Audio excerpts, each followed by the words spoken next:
Guys, you're currently watching a clip from our weekly podcast, Never Onside. The full podcast is available in audio format on Spotify and in video format on YouTube. So go subscribe to us and press on the notifications. It helps us a lot. Thank you. Hello and welcome to another episode of Never Onside. Hi, this is Joseph, and joining me as usual is Mayur Chopdekar. And this time it's the international break, and we thought we'll react to the transfer window and also give a rating on each club, how they have performed, how they have undergone the transfer signings and loan outs as well. So let's get into it, Mayur. Yes. So just to go, every team is been arranged in an alphabetical order. So we'll be rating after explaining what we thought about each team, just to give a brief. And so let's start with Arsenal. So we can see the top arrivals and top departures for this window. And in arrivals, both the City players they came in quite early, and genuinely we knew Arsenal sold Lacazette at the start. They left Obama also in the January transfer market. So clearly they were very reliant on Nketiah, who isn't a top quality striker, right? So they Very needed young someone. player. Young Yes. player. So they needed someone, and that's where Jesus came in. And as till now, he has been very good.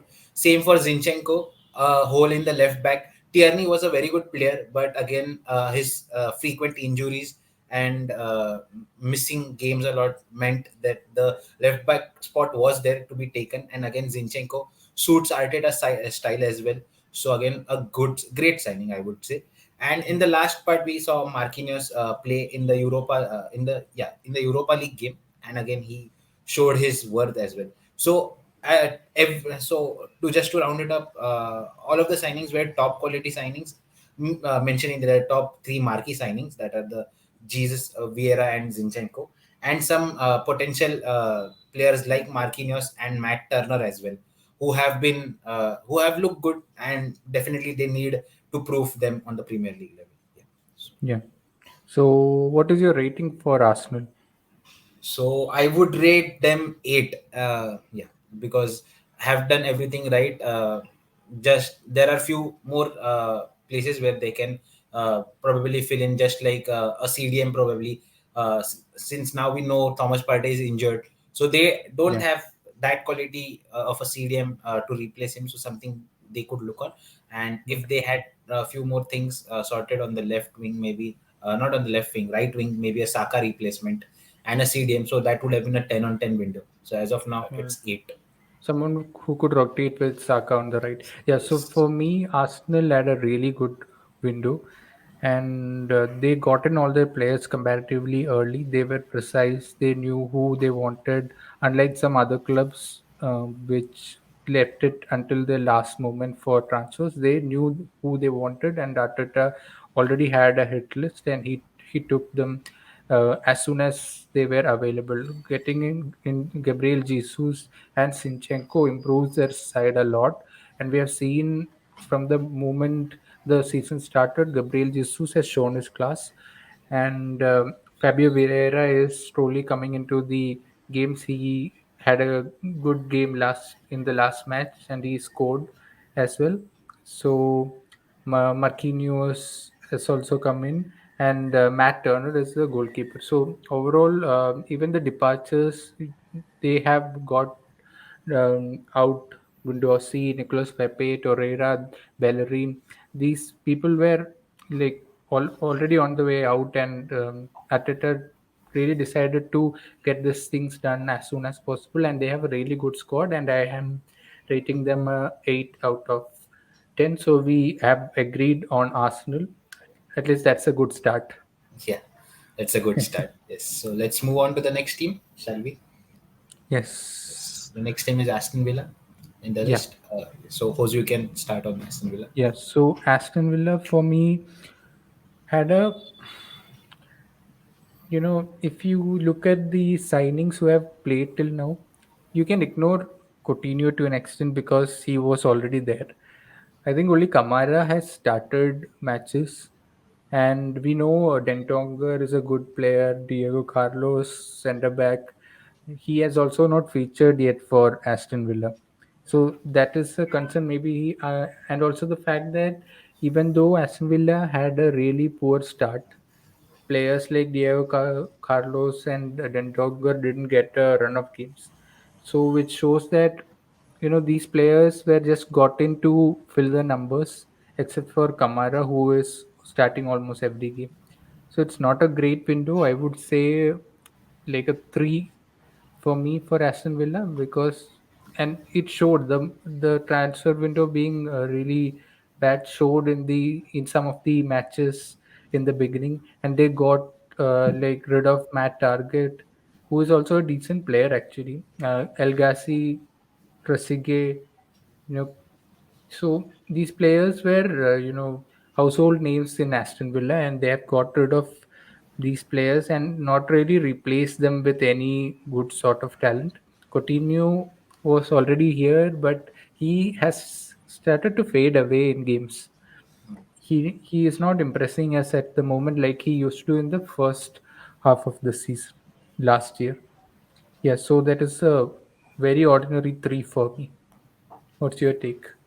So they had few mistakes last season, as we saw. Gerrard had some issues, but these two signings, Diego Carlos, who is injured currently and has just played 2 games, and Kamara, both are, I guess, top quality signings.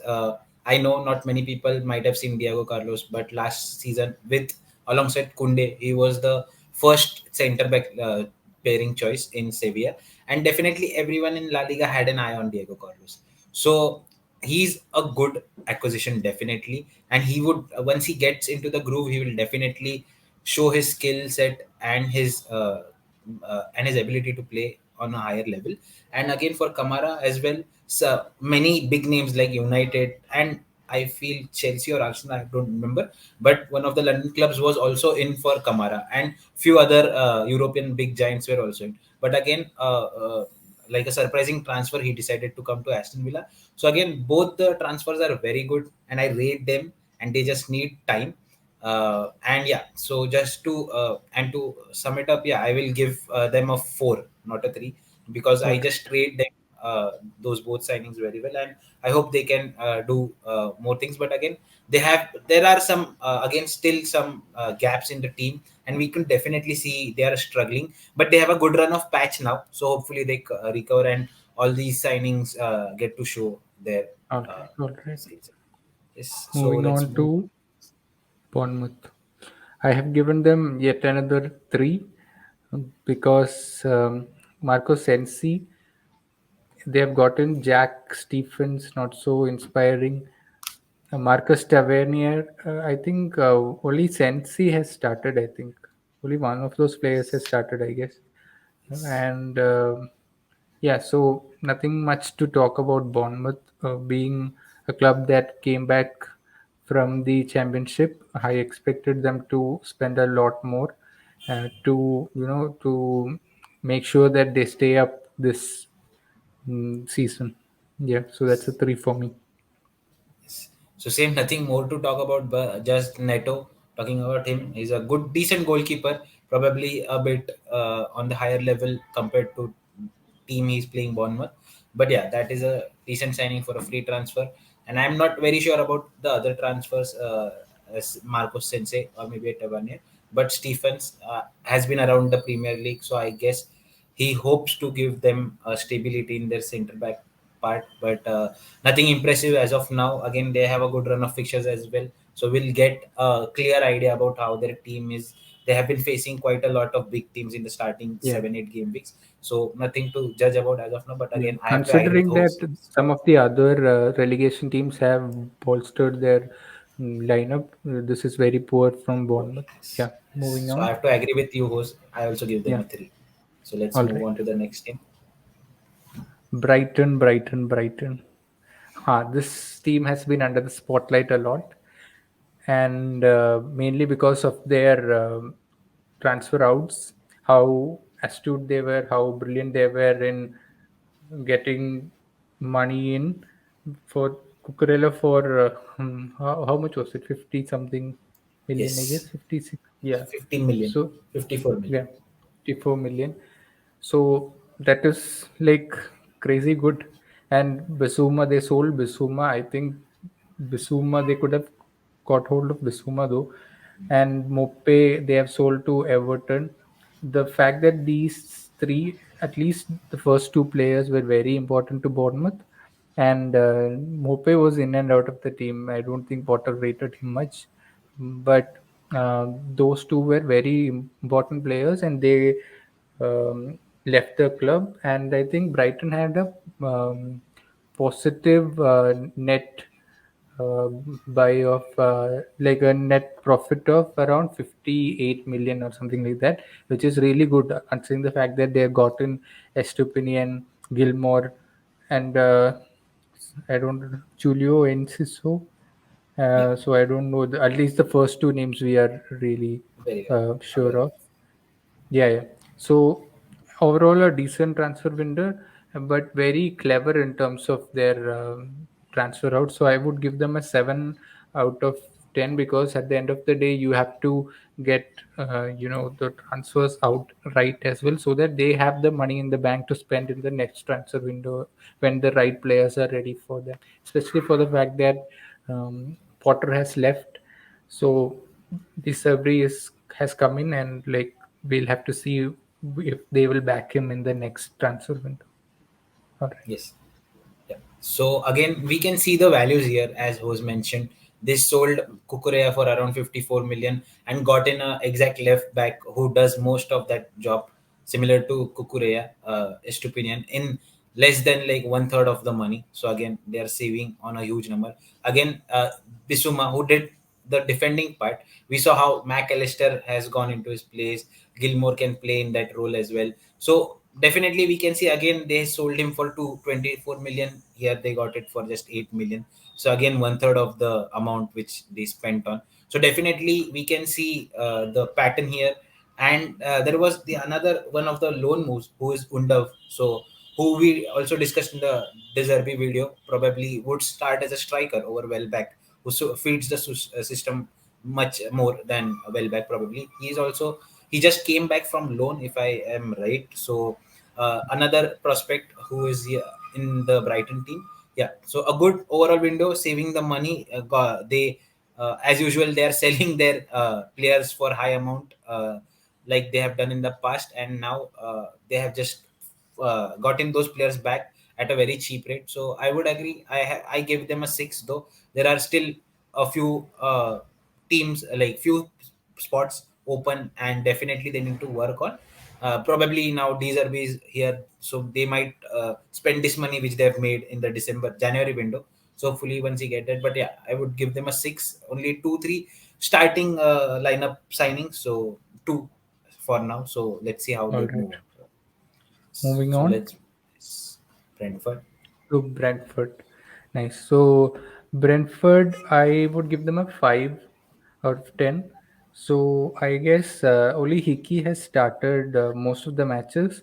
We know Ben Me and Lewis Potter and Michael Damsgaard. We know of him, and so some decent signings, but they have lost a creative player in Christian Eriksen, who uh, who they haven't kind of like to like they haven't made any like to like replacement for him.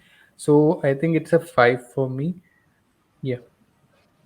Yeah. So same again, they lost Christian Eriksen, who was a key player. We saw before he came in the January of 2022 how they were struggling to finish chances or create chances, and once he came, they got a push and they went on to finish in the top half, if I'm not wrong.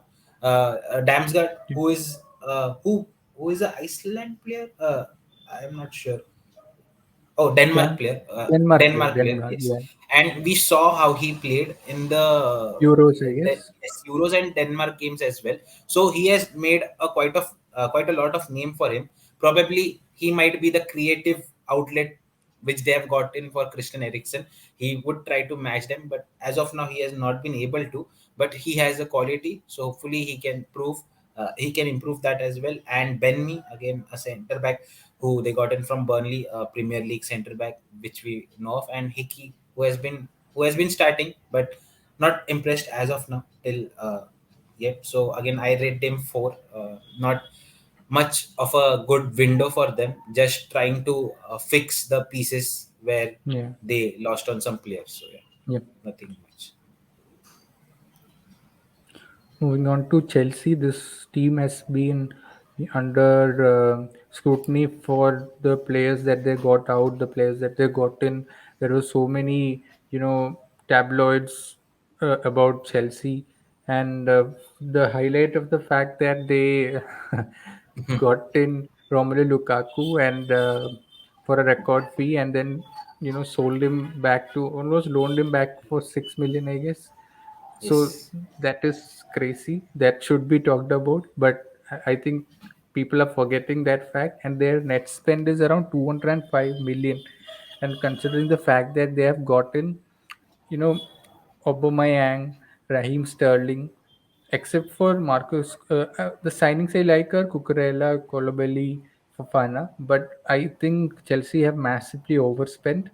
They could have gotten these players or better players for lesser amounts.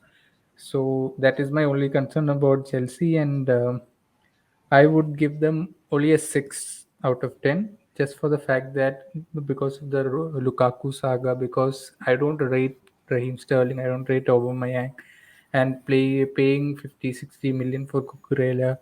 Koulibaly is a good player. Like, you can understand once you have to replace someone like a Rudiger, you have to get in Koulibaly, someone of the stature of Koulibaly. And Fofana is an upcoming great player. So it's 6 for me. Okay.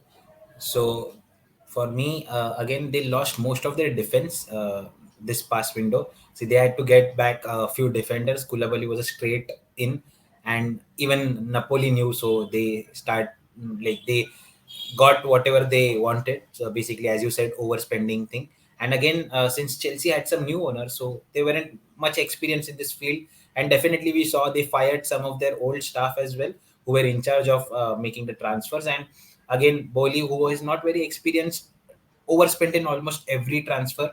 So Koulibaly was a straight swap.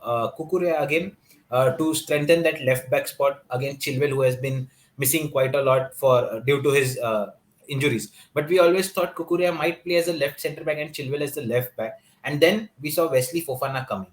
So probably if they might have just hold on to Fofana and kept it for next season, probably because Silva is playing still this season, right? So Yeah, this leaves Fofana probably as a substitute player, because we saw that's yeah. what Potter did in the Did in the last pre-match. game. Yeah, in the game, yeah, Champions League game, yeah, if I'm right.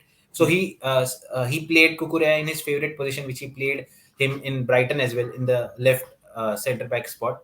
Again, then Koulibaly on the right centre back, and yeah. centre back was Thiago Only Silva. two out of Silva, Koulibaly, and Fofana can get to play because we all know Cucurella will play all 3 matches. Yeah, Yes, and probably Koulibaly is like a spot on starter. So there is just one space left, and if Chilwell is injured, then there is a case for Wesley Fofana. So probably they might have hold on to that and spent it somewhere else, yeah. probably Makes on a sense. CDM, or maybe an attacker, a finisher, not an attacker. They have Raheem Sterling, who generally comes into the box. Unlike Hose, I rate him a bit. He knows how to make those runs. Yeah, his finishing is not the best, but yeah, he's a player who can give you a different type of output when it's too crowded in the center. He is definitely an outlet. So a different kind of player who Chelsea didn't have of that quality. So definitely a good signing. And Aubameyang again, 33 at 33 they paid somewhere around 12 to 15 million, if I'm not wrong. Again, they might have got probably Memphis, who also was linked to them, is Yeah, a better player than Aubameyang to yeah, suit their system. Again, so there were few options. Like, I feel Aubameyang, they got Aubameyang just for the, what do you say, the marketing which comes after him, right? So being an American owner, they always wanted Ronaldo as well in the yeah, starting part of the window. So I definitely see they going for Ronaldo in the January transfer window. I definitely see that. So that might solve their issues in future. But as of now, again, there is a goal scoring lack of goal scoring opportunity, and there is an opportunity which Ronaldo probably would come and get. And again, the key player I want to focus on is Dennis Zakaria. Again, a defensive midfield. We have seen in the absence of Kante, how they have struggled, and they definitely needed a player who might like who would cover that thing, right? So they have gone in for Zakaria, who has been good in his career as of now. So let's see how he plays. But again, there is some that is a spot which they have to fulfill. So let's see if he comes good or not. But overall, Mm. I would give them just a five because they would have kept the money and probably would have used it in a better position. Probably that. So that's what All I right. felt. So, yes. So let's move on. Crystal Palace. Crystal Palace is a weird old case with Benteke left and Kouyaté and Kelly. Some players who were, starters in uh, 2 or 3 years back, and they've gotten Decore, who is a good player who has started for them. Sam Johnston, goalkeeper, Chris Richards. I guess only Decore is starting right now. Yeah, so comparatively poor for the fact that, you know, considering other teams how they have performed. So I'm giving them a 4 out of 10. Yeah. For me, again, they have a good young core already, so I didn't think there is much to go on for. So probably just they just went for the defensive midfield, which was their marquee signing, and just went in for the backups. So again, four for me as well. Not the All right. greatest of windows because they already have their Yeah, players they placed in. yeah, So yeah. yeah, so there Core was already nothing much. was. Yes. There's nothing Moving much on. to for Yeah. this. Everton. Everton sold one of their marquee players, Richarlison. Andre Gomez left, Delhi Ali left. Those players are not going to hurt them, but Richarlison is a player who carried them throughout last season. And if you look at the arrivals, you would most certainly figure out that they have not replaced him. And for the fact that Calvert Lewin is nowhere to be seen, they got in Mope, right? Yes, Uh, yes. Mope is nowhere near what Richarlison is because even Mope is not a great goal scorer, and that is the department where Everton is lacking, which is very evident. But the signings that they have done in the rare is decent. Tarkowski, he got in for a free transfer, loan transfer for Cody is also a great move actually. I think he has gotten and brought in a lot of stability to their side. Onana is also another player who is a massive figure in the middle of the pitch who can also go in and nod in headers if required. He is a decent player. So for me, I would give Everton maybe a four, 4 or 5, 5 max, 5 I think, because of the fact that they gotten Cody, Onana. McNeil is also a decent player, we know, but it's not very inspired signings. You know what we would expect of Everton, who is reaching for a bigger heights for a club which is actually a big club as well. So yeah, 5 for me. Yes. So Onana, I just can't recollect who is the CDM who plays generally for Everton, who is injured currently. I just can't recollect his name. Can you Uh, help me, host? I just let can't me see. recollect for some reason. Let me Yeah. see. I'll So I'll, yeah. Till then, I'll check it. till then, the center back pairing definitely Cody and Tarkowski both are a upgrade on their current. Decore was there, right, in Everton? Dakure, yes, yes, Dakure, yes. So he's Okay. injured currently, and that's why they went and because he was quite a lot injured last season as well. But Yeah, he's yeah, a good CDM, like a really good CDM, yeah. and they went and gone Onana, who has been again playing decent as well. And I am really happy with them in the defensive aspect.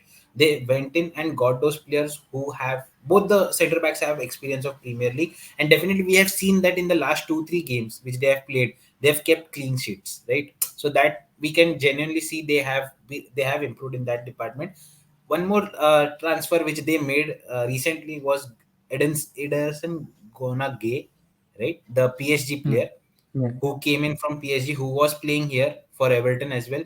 So again, he's just a good player at this level, and again, in his first stint as well, he showed how good he was. So just for that last transfer, I would give them a 6. And they have definitely improved a lot in that center part and defensive part. Attacking part, again, Neil Mope not the best. DCL still injured. They have been quite a lot reliant on Gordon and Demari Gray. So again, they need some outlet. So hopefully they get in the January. So just a 6 for. So let's move All on. right. Yeah, so Fulham has gotten a lot of interesting signings.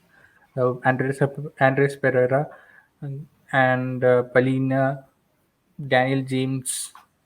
So these are household names which we know of, who are good players, technically good players. Daniel James is a fast player, which is a good addition. They have gotten Willian as well, which we haven't added, right? So overall, a decent window for me for Fulham. I would give them, for the fact that they have actually they had a really good side in terms of for the fact that they were bullying the championship sides, and then they got up and they just bolstered their side a bit more, which is good for me, and I would give them a 6 out of 10. Yeah. Yes. So just look at those departures. Carvalho, who went to Liverpool, and Anguissa, who went to Napoli. So both good players, definitely, and they lost a bit of quality in that. But Palinia, who we saw the first game, I guess they played against Liverpool, Yeah, their opening or day game. Chelsea. Chelsea or yeah, but Palina had such a great game. Such a Like great game. Yeah, I not remember. not many were aware of his play style or how he played, but he impressed most of the people who were watching that game. So definitely a great signing for like almost the amount they sold Anguissa for, just here, just a minor change. And Pereira, who has been again decent for them till now in FPL as well and here as well, has been quite decent as providing some kind of returns. So again, it was a direct replacement for Carvalho. So definitely a good buy in there as well. And Daniel James, again, something which they can use when they need. And for Diop as well, who has been playing kind of in and out in the last season for West Ham, again a decent signing. So yeah, 6 for me. Uh, Palinia was the star of the window for them. Definitely a very good Yeah. signing for them. So All right. let's move on. Leicester City. Yeah.